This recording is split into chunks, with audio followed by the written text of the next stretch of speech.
სიკვდილის საშინელება არასოდეს ისე არ დაუმარცხებია დოქტრინალურად, როგორც ქრისტიანობამ გააკეთა. იმიტომ რომ ქრისტიანობა არის ძალიან უცნაური სარწმუნოება. მაგალითად, სწავლება ღმერთის შესახებ აბსოლუტურად უნიკალურია. ეგეთ რამე საერთოდ არ არსებობს. რაც არ უნდა მოინდომონ და თქვა, რომ აი ყველა სხვა რელიგიებშიც არის მსგავსი. ღვთის განკაცების იდეა აბსოლუტურად უნიკალურია. მსგავსი რაღაცა საერთოდ არ არსებობს. და ღმერთი ადამიანად მოდის იმიტომ, რომ ადამიანური ცხოვრების გზა გაიაროს და მათ შორის სიკვდილი გაიაროს. და მოკვდა, ღმერთი მოკვდა.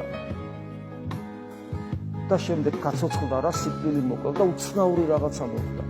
სიკვდილი, როგორ შეიძლება სიკვდილი მოკლა? აი, თავისი ყოვლის შემძლეობით და ყოვლად დიდი სიბრძნით, აი ეს უკანასკნელი მტერი ღმერთმა თავის თავში, თავის ადამიანურ ბუნებაში მოკლა. სიკვდილი ხო არ კვდება, სიცოცხლე კვდება, ხო ესე არის ლოგიკა. აი ღმერთმა სიკვდილი მოკლა, სიცოცხლით მოკლა სიკვდილი.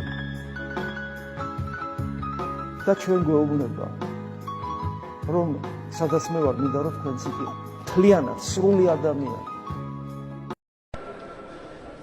სახელითა მამისათა და ძისათა და წმინდისა სულისათა ქრისტე აღსდგა. ქრისტე აღსდგა. ქრისტე აღსდგა. შვიდობიტარანა ხვამდის იმ ზერმზის ხივით მოფენის რა შორი გზა სახლამდის წამია წუთი სოფელი წამია წუთი სოფელი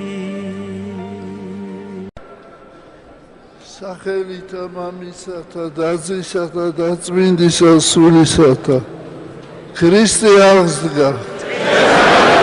ქრისტე აღსდგა. ქრისტე აღსდგა.